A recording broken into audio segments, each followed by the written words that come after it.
Hi, welcome to MBTV. My name is Trey. Today we're going to be talking about Enneagram 4. So, the thing that I found with Enneagram 2, 3, and 4 is all very similar. I didn't recognize it until I got to 4. Each one has this sort of identity issue. With the 2, it's about helping other people's needs, forgetting that they actually have their own needs. And so what happens is they give so much to other people, it's almost like they lose a sense of self. Then for the type 3, we have someone who has rejected their identity because they feel it's worthless. For the type 4, it's more about feeling significant, like they and their identity aren't important or significant to anybody else. So what happens is a type 4 starts to look for things that will make them different. And really this is more about finding an identity than it is about being special, which I think is something that a lot of people get mixed up all the time. Many people think that the type 4 just wants to be special, unique, or different. And sure, that's the case, but it's more about actually having an identity, something that is their own. And so because they have to find this identity, imagine feeling that their identity isn't significant. What ends up happening is they want to find an identity, but if they find someone else's identity, it's not going to be significant. Something that I see happen sometimes with 4s, and it's not healthy. What they end up doing is finding somebody in our culture, a celebrity or somebody famous, and what they attempt to do is find things that that person has that gives them their identity and kind of copies over. Now that's something that a type 4 is doing in an unhealthy state, because it's not finding their identity, it's not creating an identity, it's copying someone else's identity, which is not your own identity. So type 4 should be focused on finding things that are special, unique, and different within themselves to create an identity so that they can feel significant. If the identity they create does not feel significant, or they don't feel significant once they have it, there's a big issue there. So the main idea of a type 4 is that we're trying to actually feel significant. We want to feel like we have some kind of place in the world, and that comes with a lot of the things that we do as people. And so I think their actions and everything of the sort are molded into this is what I should be, this is who I am. So it's really looking within themselves. That's what they should be doing, is looking within themselves to find what it is that creates their identity. Because if they look elsewhere, we've got an issue. Now, 4s naturally look inwards, so it really shouldn't be an issue for the type 4. So now that we've gone into that, we're gonna talk about the wings now and how they may differ. So for the 4 wing 5 is more about not getting too much into the outside world, and so they're really withdrawn because of this intrusiveness that they've gotten. And I'll go more into that in the type 5 video. But the type 4 wing 5 is going to be more directed towards self, and they're going to find these things about themselves in their inner world, in their own intellectual world. It's going to be a lot about studying and learning, and then taking what they've got and building an identity with that. Now for the 4 wing 3, it's more about things in the outside world. The 4 wing 3 is going to be looking for things in the outside world that look good and try to create an image out of that. And so it's more about the 3 who has a lack of identity in a sense. So with the 3, what we had was someone who had rejected their identity and looked outwards to find their identity. Well, 4 is striving to find things that will make them more significant, but they use things that will give them more of an identity or a sense of worth at the same time. So the things in the world that make us feel like we have a sense of worth would probably go into making the 4 feel significant. That's what a 4 wing 3 would look like. So now we're going to go into the MBTI types and how they may look as a type 4, starting with extroverted thinking. For extroverted thinking, what we have is someone who is driven with goals, looking to create external logical consistency in their environment. Something that a type 4 is trying to do is find ways to make themselves significant. So a type 4 ENTJ or ESTJ will be looking for the opportunity to stand out. They need a leader that will stand out. And the type 4 ENTJ and ESTJ will find situations where they believe that if they step in a certain manner, they're going to be very significant to the people around them. That's something that they're going to care quite a bit about. Now for introverted thinking, it's more about systems building. It's more about understanding things internally and making sure they're all consistent within their own mental framework. So for an INTP and an ISTP, they're going to find things within their framework that make them feel significant, and they're going to focus on those. Now, the thing is, it all has to be consistent within their own mind. So when it comes to an idea or some kind of way to support that extroverted feeling, which is is what they're using the introverted thinking for, is to help their extroverted feeling. They're going to use that introverted thinking information to better understand how to collaborate with others. But the thing is, that system they build is going to be directed towards making themselves feel significant as well. So in a group setting, when they use their extroverted feeling, it's going to be about emitting this significance for themselves. They want everyone in the group to feel that they are somewhat significant to the group. And that's what a Type 4 INTP or ISTP is going to attempt to do. Now for extroverted feeling types, it's about this external value-oriented consistency. So for them, they want to make sure that everyone in the group is in the same boat. Like they all, sorry, that was a horrible explanation, but the point is, what we're trying to address is that they're trying to make sure that everyone is together in unity in the way that they value things, etc., etc. For extroverted feeling type users like ENFJ and ESFJ, they're going to attempt to have everyone feel significant in the group. It's about everyone having things that make them different and them special in the group, feeling that they have their own identities. This is something that's very important to the dominant extroverted feeling and type. So they want everyone in the group to have this general feeling. It's not just focused on their own self. While they're going to find these things within their own self, they might actually project some of the things they find within their inner world onto the outside world in their group. Now, I don't necessarily believe that this is going to happen in all scenarios. Actually, I believe that it wouldn't. But it's going to be, Type 4 is already an emotional type. So for the Type 4 ENFJ and ESFJ, it's going to be just as emotional, but they're going to find trends in the environment or patterns in the environment depending on perception, and they're going to feel significant with that. It's going to be more emotional, more empathetic towards individuals in their environment. Now, for the introverted feeling type, introverted feeling and Type 4 are largely associated with each other. And I think the reason why is because the Type 4 is already looking within themselves to find their identity. And I think that INFPs and ISFPs look within themselves to do the same thing.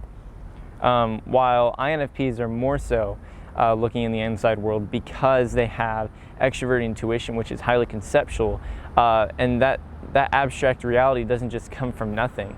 That abstract reality has to manifest in some way, and it's going to happen more mentally, unless they have adopted it through the actual real world around them. But extroverted sensing is more about engaging in reality. So what we're going to find is that the INFPs are going to be more likely to be Type 4 than the ISFPs, but the INFPs and ISFPs are going to be looking within themselves as Type 4s to find things that will make them significant. And it's more likely for them to look within themselves into the outside world, while the extroverted types like the extroverted feeling type and the extroverted thinking type are going to be more concerned with the outside world than the introverted types. So that's something that you can apply to all the introverted and extroverted types. So now we're going to go into extroverted intuition. Now what we find with extroverted intuition and introverted sensing, it's just about the same every time.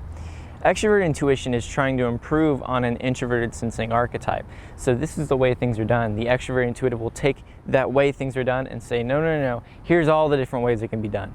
And what happens is, or it can be looked at or perceived. And so the extroverted intuitive is constantly trying to find other ways to look at the same thing, other angles. I don't know if you've ever seen when someone that's recording a 3D video, sometimes they'll do this thing where the subject is in the middle and they have a whole bunch of cameras around the subject. Well, in the same way, an extroverted intuitive wants to capture every angle of the same subject. What we find with the extroverted intuitive Type 4 is they are trying to improve themselves constantly. And it is going to be within themselves, because that extrovert intuition is conceptual and has to come from the mind's, the inner world somehow. However, the extrovert intuitive is more about, extrovert intuitive is extroverted. So what they're going to be doing is looking for outside world conceptual ideas for their type 4 inner sense of self. And so you might see a type 4 dominant extrovert intuitive find all kinds of things around them, all kinds of trends or anything, it doesn't matter, just about anything, and they'll just adopt it and see how it fits them. They may even try it on, because a lot of times extrovert intuitives treat each idea as if it were the same idea. And so there is no greater idea than the other. And that's something that extrovert intuitives take the position on quite a bit. So what they'll do is, at the beginning, they'll see multiple trends or things in their environment and say, you know what? And when I say things in their environment, I mean ideas, like just a concept. They may take several concepts they see around them and say, oh, this one right here is something I want to try, and this one, and this one, and this one. They try them all, and then what happens is some of them were less attractive than others. And so they may have a very broad sense of their identity they found through experimentation. Introvert intuitives, however, are more focused on pattern seeking. So an introvert intuitive may find what the most effective means of identity is. And when I say that, it's really interesting, because they're not thinking right now. They're not thinking about how this makes them feel right now. They're more focused on how this will pan out for the rest of their life. So they want to take a sense of something. It's going to take them a long time to settle on one thing or one idea that's going to contribute to them. So I know you guys need examples. I'm trying to pull some. Let's say that I want to start wearing big bow ties, like this big, right? So as a introverted intuitive, I'm going to think about how this will affect the rest of my life, and I'll think about society and what turns society may take, and how this bow will either grow in fashion or deplete. And so those are things that a dominant introvert intuitive will be focused on when they. So those are things that the dominant introvert intuitive will be focused on when they're deciding on something like that. So now we're going to go to extroverted sensing types. For extroverted sensing types, it's going to be more about people and things more than it is their actual environment. They're not more than it is any kind of concept. It's not about the concept of what they're doing, it's just what they're doing. And so they may do things very similar to the extrovert intuitive without the frantic trying to change an SI archetype. It's not about changing an SI archetype. It's more about improving an NI understanding. And so for the SE dominant type, they're going to be trying to find a better sense of their own identity through different things in their environment that they try. So it may be, I'm going to try this big bow tie, and I'm going to try this really tiny bow tie, and we're going to see how it helps me understand my own self and identity. And I may go try that big bow tie, and then I go out into the real world and I'm like, oh wow, this is embarrassing. I don't believe this. I don't believe that the bow tie is right, or the bow tie is affecting my life negatively. And then they've learned something about themselves and their own taste and appeal.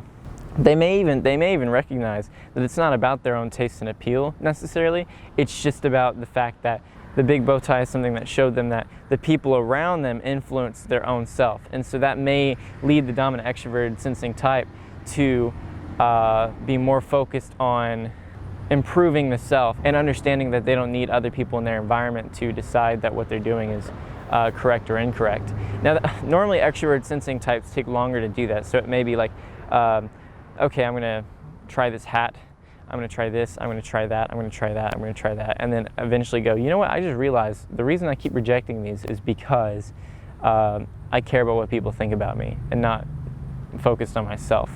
So something along those lines. For the dominant introverted sensing type, it's going to be more about actual trends. Like you're going to see this very commonly, especially for you won't see type 4 ISFJs and ISTJs commonly in society, but people who try to stand out in a very common way that people try to stand out is probably going to be that's probably how it's going to look for a type 4 ISFJ or ISTJ. They're trying to accomplish some sort of mission. And so the way they do that is going to be about finding trends that exist and applying them through themselves. So I find that smaller bow ties look better on men in society. I'm not actually saying that, it's an example. So I'm going to do that, and I know that this is a trend, like, okay, so let's say that smaller bow ties indicate that I want to Netflix and chill afterwards. Okay, so that's something that is happening in society, so I'm going to wear it loud and proud. So that's something that a dominant introverted sensing type might do, something along those lines as a type 4. All the image Enneagram types had one thing in common, and I want to end with this, is that the image Enneagram types all were trying to find themselves, and they let their emotions get in the way. The 2 felt the need to help others and forgot about themselves because of their sense of selfishness that they felt. The type 3 felt like they were worthless and denied themselves. And the type 4 was about feeling that they weren't significant as they were, and they need to find an identity. And so, or build and find an identity. So these are things that each of those types dealt with, was a lack of self. So thank you so much for watching the Enneagram Type 4 video. If you guys like our content, it would be really helpful if you guys would go to our Patreon and donate. It doesn't have to be a lot of money. It can be $1, it can be $2, it can be 50 cents. I don't care. All right? I don't even know if you're allowed to donate 50 cents, but it doesn't matter. It would help out quite a bit, so thank you so much for that. You guys should check out our Slack and our forums. Our Slack chat is really cool because it's more about the community. It's more about all of us getting together and being able to talk to each other, develop relationships. I've known a lot of the people on Slack for a long time, and some have come and go, but you know, the people that are on Slack are amazing, and I wouldn't trade it for anything. The forum, however, is more serious, more about great content. If you have any ideas that you'd like to share with the community, or any ideas that you have about MBTI or Enneagram, or there's all kinds of categories on there, you can post it on there and see what other people think about your idea, or build with you on that idea, anything of the sort. So thank you so much for all that. Have a great day. Ciao. Look for the magic bullet instead of, putting in hard work, because they want that image more than the actual result. So when they integrate to 6, they actually start being more cautious about the decisions they make and being more integrated with the group that's part of it. Whereas if somebody else asked, I believe, how 8s look like when they integrate to 2. When an 8 moves in 2, they generally start accepting people's weaknesses as they are, and they tend to get more. 8s are actually generous by nature anyway.